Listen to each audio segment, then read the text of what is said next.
Las opiniones vertidas por Felipe Izquierdo no representan necesariamente el sentir y pensar del movimiento capitalismo revolucionario.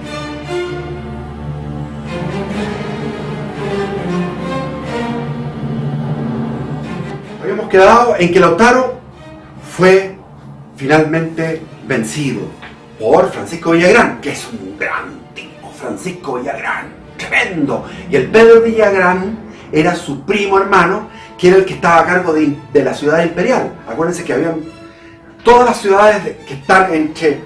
La imperial es como decir Temuco, es decir, como de Temuco hasta Talca estaba totalmente arrasado. De Temuco a Talca, actuales. Y la imperial es como de la mismo paralelo que Temuco, un poquito más al norte. Pero ahí estaba Pedro de Villagrán, el primo, peleando, salía haciendo acampadas que eran rompiendo todo lo que eran los sembrados, las chozas de los indios, persiguiéndolos hasta los ríos, ahogándolos, una política de exterminio, el del Pedro Villagrán, que era un tremendo capitán valiente. Y en Valdivia quedó, no me acuerdo quién estaba, pero también otro gran capitán, pero Valdivia era una taza de leche, no pasaba nada. Valdivia abastecía después a Concepción, etc. Bueno, pero Concepción no existía. Estamos hablando de que estábamos en un momento de mucha peligrosidad para la subsistencia de la colonia. Y Francisco de Villagra se encuentra en ese momento que quería ser el gobernador, pero está Francisco de Aguirre en La Serena, que había estado poblando y fundando Tucumán. Es decir, eran tan locos estos españoles, que como correspondía a Pedro Valdivia, le correspondía a Tucumán, porque eran 100 leguas, se mandaban un viaje de 100 leguas, a través, cruzando como 4 cordilleras. Si ustedes lo ven en el Google, van a ver, árido, montaña, 4.500 metros todo el rato, así, del ancho de 4 Chiles, o 5 Chiles. El ancho de Chile multiplicado por 4 o 5. Todo eso era lo que iban estos brutos a pacificar indios de allá, porque les correspondía, porque era de Pedro Valdivia, porque eran 100 leguas. 100 leguas porque el emperador, nadie sabía de cómo era esto, que habían unas tremendas cordilleras. Entonces, claro, Mendoza era nuestro, todavía no se había fundado Mendoza, pero nosotros llegamos hasta casi San Luis, que ahora es de Argentina. Entonces, era una locura. Y este tipo volvió, cuando supo esto, volvió de Tucumán a La Serena y mandó un emisario a Santiago diciendo: yo soy el gobernador porque yo soy el número 2 de la lista. El número 1 era Jerónimo de Alderete, que estaba en la corte del emperador, del rey Felipe II, reclutando a refuerzo. Y el segundo entonces está Francisco de Aguirre, que estaba en La Serena, que era como el dueño y señor de La Serena, porque él recuperó La Serena después de que los indios la habían quemado y habían matado a toda su gente, y él refundó La Serena. Entonces él es como el amo y señor de La Serena, y manda a unos emisarios, los emisarios totalmente prepotentes, que va a venir Francisco de Aguirre a tomar el poder. Y el cabildo de Santiago, desde un comienzo de la historia, es el cabildo más brígido que existe en toda América Latina, porque es una cosa de una rigidez tremenda y hasta cómica, porque tenían, por ejemplo, cómica trágica, porque tenían, por ejemplo, ciertos decretos en que decían: los indios que abusaren de los negros, porque había esclavos negros, los negros que abusaren de una india, se les cortará el miembro a la mayor gloria de Dios y de su majestad. Así eran los escritos. Y pobres negros que no se podían meter con la india ni con la española, y no había negras, entonces los tipos estaban todos necesitados. Y más encima después les cortaban el miembro, etc.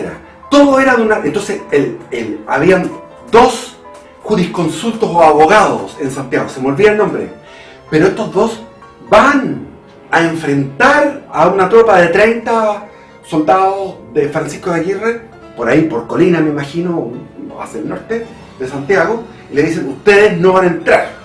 Nosotros mandamos, el cabildo dice que vamos a esperar las noticias del virrey, el virrey del Perú va a tener que designar quién es el gobernador que va a seguir funcionando. Y por otro lado, Francisco de Villagra, que había derrotado a Lautaro y que había estado en el sur, que se había enfrentado a todas las cosas, decía, yo soy el que me corresponde, yo estoy en donde las papas queman. Y entonces también fue a dar un golpe de estado y hubo una serie de intrigas, cosas, largo de contar, son historias. Pero el cabildo también le dijo, no señor, usted tampoco. Nosotros mandamos, el cabildo manda, y vamos a nombrar al gobernador cuando sea esto. Y así quedó como interino Francisco de Villagrán,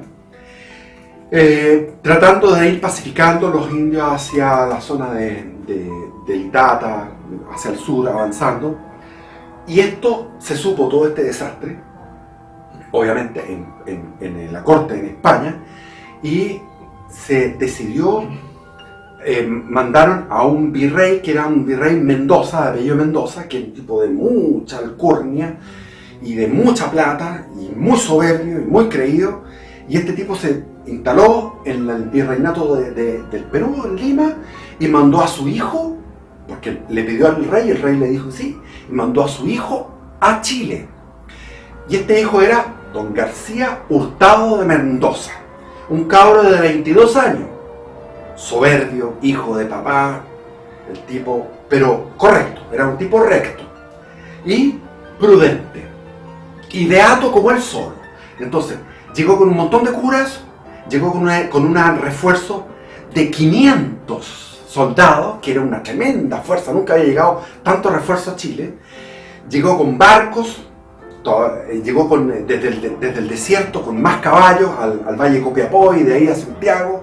En Santiago lo recibieron con una fiesta y con homenaje, y fue nombrado finalmente gobernador de Chile, a un tipo que llevaba nunca había existido eso, una especie como de corte, de fastuosidad.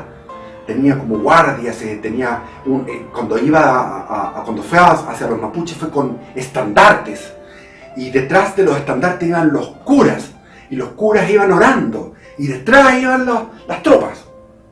Entonces, estaba tan ansioso por entrar en combate que se fue en pleno invierno en barco a Concepción, y le tocó unos vientos nortes tremendos, unas tempestades, unos barcos encallaron cerca de ahí del Maule, pero él llegó y se instaló en la isla Quiriquina, que está en la bahía de Talcahuano, y la isla de Quiriquina esperó el momento para poder volver a Concepción y reconstruir Concepción, ya en la primavera. Entonces, el ansioso se fue en el invierno a puro perder el tiempo y perder gente por las tormentas. Y llegaban los indios a la isla Quiriquina y él les regalaba cosas y pensaba que regalándole cosas los indios iban a estar de bien. Los indios inmediatamente, al ver la cantidad de soldados, que eran 500, dijeron, esto no podemos con estos gallos, así que llamaron a paz. Reconstituyó Concepción, y después, ya en pleno verano, marcha hacia el sur a enfrentar derechamente al núcleo de la resistencia, que es Arauco, la península de Arauco, y Malleco, todo lo que es el río Malleco, donde está Purén, los pureninos, que es lo que hasta el día de hoy se mantiene en rebeldía. Es una continuidad histórica increíble. Bueno,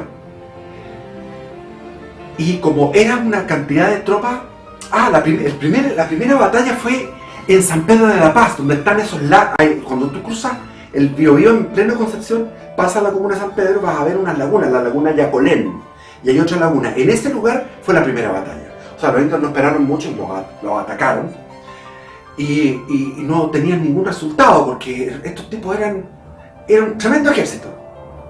Y podía hacer lujo él de ser muy bueno con los indios y comprensivo, pero se empezó a dar cuenta que los indios jugaban a la astucia, y empezó después a colgarlos, y bueno, le cortó las manos a Galvarino. Ustedes saben la historia. Después Galvarino fue a la otra batalla sin las manos, y lo que hacía era gritarle a los otros, miren lo que me hicieron a mí, estos desgraciados que nos están quitando la libertad, nos están quitando nuestra tierra. ¡Ah!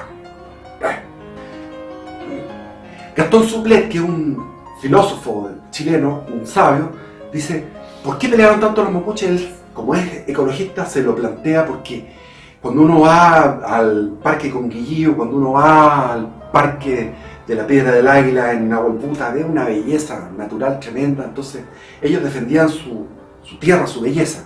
Es una teoría, yo no lo sé. No sé si sería por la belleza de la naturaleza, que era sobrecogedora, que los mismos españoles lo cuentan cuando los tipos no eran aficionados a tomar en cuenta eso, sino que ven mucha madera, barco, oro, esto que el otro. Y hubo 7 batallas inmensas. En las 7 batallas las ganó don García Hurtado de Mendoza, un gallo de 22 años. Prudente, supo cómo administrar, no dividió sus fuerzas, siempre andaba con el ejército fuerte.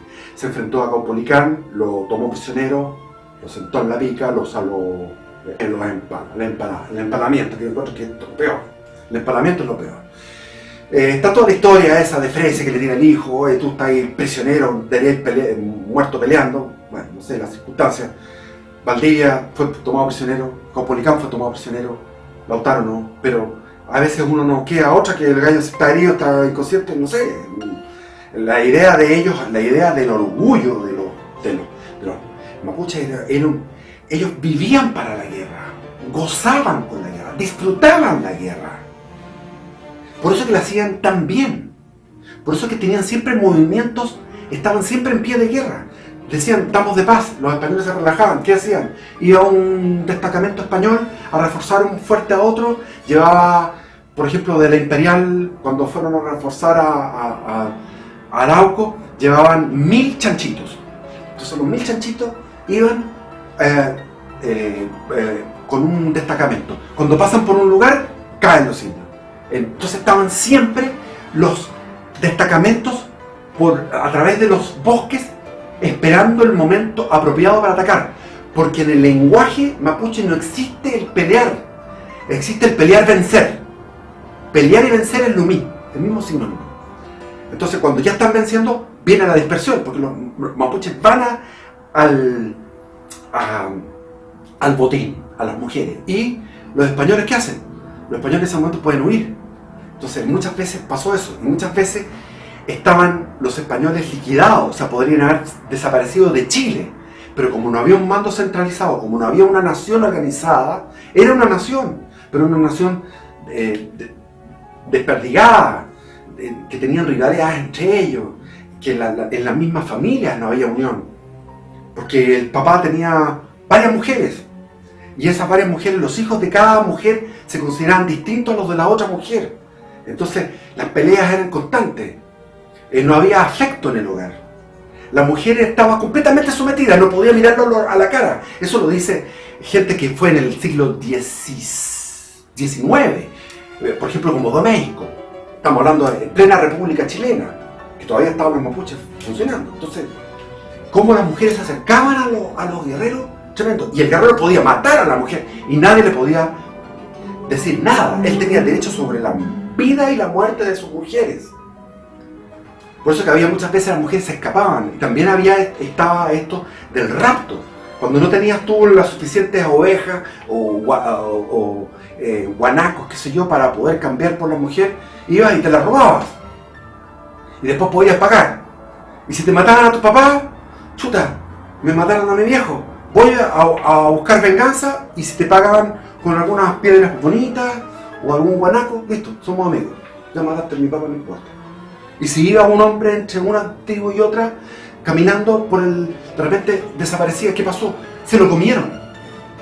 Pues cuando había escasez de proteína, era mucho más barato la carne humana que la del guanaco. El guanaco y las otras especies, las reses, se cuidaban mucho, porque eran para momentos de fiesta.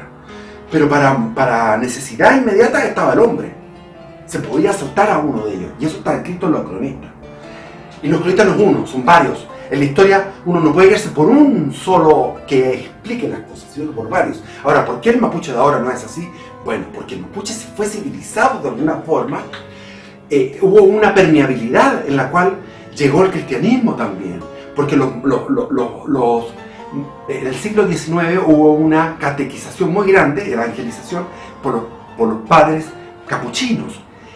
Y yo estuve con los padres capuchinos, y los padres capuchinos me contaban que ellos, los antiguos padres, ellos no, pero los antiguos del siglo XIX, le decían al coronel Urrutia, no los ataques porque son cristianos, ya son cristianos. Es decir, hubo un proceso en que los mapuches ganaron los caballos, después tenían caballerías de 1000, imagínense 800 mapuches con lanzas, con macanas,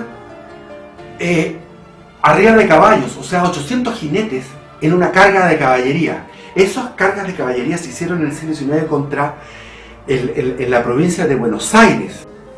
Los argentinos tuvieron que hacer un hoyo inmenso, un hoyo 3 metros por 2 metros de profundidad para que no pudieran llevarse las reses. Un guerrero mapuche que iba con 800 caballos picas hacia la provincia de Buenos Aires. Y así te encontrabas tú con que los mapuches tomaron las vacas, los chanchos, las gallinas, las manzanas. Ellos no tenían chicha manzana, pues tenían chicha manzana, tenían con los incas llegó el mudai, que es la chicha de maíz. Después ellos lo que tenían era la chicha de frutilla, pasaban en borrachera. Más o menos se calcula por los registros, por los cronistas, que eran cada 2 o 3 días había borrachera y fiestas. Ese era el estilo que tenían ellos. Si iban a construir una canoa, se demoraban, porque la canoa era un tronco ahuecado, que lo iban quemando, lo iban haciendo de a poco. Eso se demoraban un mes. Y mientras trabajaban, se emborrachaban, conversaban, en la fogata en la noche hablaban de las aventuras bélicas con gran pasión. Había oradores improvisados que hablaban en el fogón, y uno decía, y a mí me pasó esto, y cuando vino el capitán español y lo encontramos en la quebrada, y otros saltaron de arriba de los árboles, y venían unos destacamentos de los peruanos, que eran esos peruanos que eran unos mozos, que no sabían ni idea, y salían arrancando los maricones, y los agarramos y le cortábamos el pescuezo a toda la retaguardia peruana. Ya. En Mapudungún, en la fogata, contando, entretenido, tomando, bailando ellos, las mujeres aparte, en unas rucas grandes, 3 fogatas dentro de una ruca, bailando alrededor de las fogatas, fiestas. En la mañana, al agua, en el río, entrenamientos todo el tiempo. Yo estuve en una escuela que se llamaba Colle Yaullín. Colle Yaullín es una escuela de arte marcial mapuche, que son los hermanos Vázquez de Concepción. Ellos son nietos de un coronel de ejército que cayó prisionero, que se casó con una mapuche en la época de la pacificación, y él aprendió todas estas artes guerreras y se las transmitió a su hijo, y su hijo se las transmitió a sus nietos. Y estos nietos yo los conocí en Concepción, y cruzaban los ríos en canoa que ellos habían armado, andaban con mazas, con flechas, o sea, eran unos rayados, unos friqueados con el tema mapuche. Entonces eran unos chilenos mapuchizados. Y yo les puedo decir que el entrenamiento era tremendo. Era fuertísimo, fuertísimo. O sea, uno de los hermanos vascos podía estar en un... golpear con la canilla un tubo de metal y estremecer una estructura metálica en un colegio, por ejemplo, una cancha de baby fútbol, de básquetbol, con esos pilares de acero, le pegaba con la canilla y revesían. Eran tipos sobrehumanos, los 2 hermanos Vázquez. Yo estuve entrenando con ellos. Es el entrenamiento más fuerte que he tenido en mi vida, y eso que había estado antes entrenando con la selección de atletismo de España. Ese es el Colle Yaullín. Por otro lado, otra de las legados mapuche fue el tema de la medicina natural.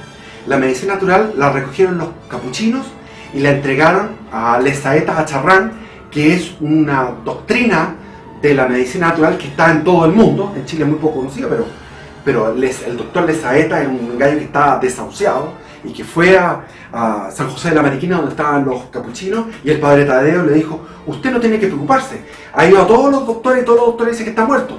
Yo le voy a decir cómo tiene que hacer: sáquese los zapatos, anda pata pelada en la mañana, cómase las manzanas, no coma otra cosa que manzanas, respire el aire, métase al río, nada en el río y se va a ir sanando. Y se sanó. Entonces él recopiló todo esto. Son los legados. Está el legado también de la poesía. El lenguaje mapuche es de una poesía intensa. Cuando tú dices ayun, es cuando yo te amo, es yo he descubierto tu luz, Ayun, yo he descubierto tu luz. Entonces es una poesía el lenguaje. Y los poetas eran muy premiados, porque no eran creativos en música, porque la música siempre es la misma, es como los raperos, que siempre tienen como la misma música, pero van cambiando de letra. Era el mismo estilo. Para los funerales, la misma música, que es como lúgubre, con el culchún, esas danzas, todo es como medio fome, pero con una poesía distinta, para el funeral, para la victoria, para etcétera, de todos los motivos. Y bueno, estamos en García Hurtado de Mendoza. García Hurtado de Mendoza se paseó por Chile, o sea, se paseó por el Arauco, ganó 7 batallas y dijo, esta cuestión está lista, se pacificó, no hay nada más que hacer. Y de ahí lo llamaron, porque era un tipo de, como le dije, mucha alcurnia, se fue para otro puesto. Terminó después de virrey del Perú, años después, y murió como virrey del Perú. Y fue harto desleal con Chile, porque él no podía entender cómo lo que él había pacificado y dejado tranquilo había quedado la escoba después. Porque él creía que era la ineficiencia y la flojera de los soldados y de los capitanes que quedaron después de él, de los gobernadores que lo sucedieron. Pero no era así. Los gobernadores perdían batalla, pero hacían lo que más podían. Lo que pasó después de que se fue García Hurtado de Mendoza es que vino otra insurrección general. Y con esa otra insurrección general quedaron, pero ¿qué pasó aquí? ¿Qué pasó aquí? Y ahí mandó Felipe II a don Alonso de Sotomayor, que era un guerrero de primer nivel del Imperio Español, que había peleado en Flandes, que no tenía ni una boca porque había quedado una bala de arcabuz, le había atravesado por la mandíbula, tenía dificultades para comer, estaba lleno de heridas, de mutilaciones, era un héroe y era un tipo muy capo en la batalla. Entonces Felipe II dijo, esto no puede ser. Falló García Hurtado de Mendoza, con toda esa tropa, mando a Alonso Sotomayor con refuerzo, con plata, con pólvora, con ropa, con más tropas, y vamos de nuevo. Y de nuevo fallaba la cosa. Alonso Sotomayor empezaba a pedir refuerzos, cartas al rey. Y el rey tenía que enterarse de todos los detallitos. No que le escribiera al rey de España, que era el hombre más poderoso del mundo. No, lo que pasa es que Anganamón, el cacique Anganamón, se peleó en Paicaví, se peleó. ¿Por qué? Porque resulta que las dos señoras que tenía una señora española que había capturado y llegaron huyendo al fuerte, y los españoles le soltaron la India y la española la dejaron ahí, y Anganamón se picó, y eso se lo cuenta en un escrito. ¿A quién? Al rey, para explicarle las cagas que había, y necesitamos más ropa y todos los tipos. O sea, venía después salía Alonso Sotomayor, venía el otro, los puedo ir nombrando porque eran puros tremendos tipos, llegaban tipos de 80 años que estaban ya para morirse y tomaban el mando e iban a pelear con los mapuches con 80 años, organizando, y después lo daban de baja porque habían habido desastres con derrotas. Entonces lo llevaban a Lima y pasaban sus últimos días dando explicaciones en Lima, porque le hacían el juicio de residencia, que el juicio de residencia era a ver cómo es la cuestión, qué pasó aquí, te comportaste, fuiste un mal gobernador, y le pasaba a todos, porque todos terminaban mal y todos llegaban con ínfulas, con apoyo, decían yo voy a pacificar la Araucanía, y iban, yo voy a pacificarla. Nada, y llegaba el otro, yo voy a pacificarla, y terminaban en juicio de residencia dando explicaciones. Eso es la guerra de Arauco, el éxito y la victoria del pueblo mapuche, de la nación mapuche, contra el imperio español. Esa es la verdad. Y nos vemos después, seguimos.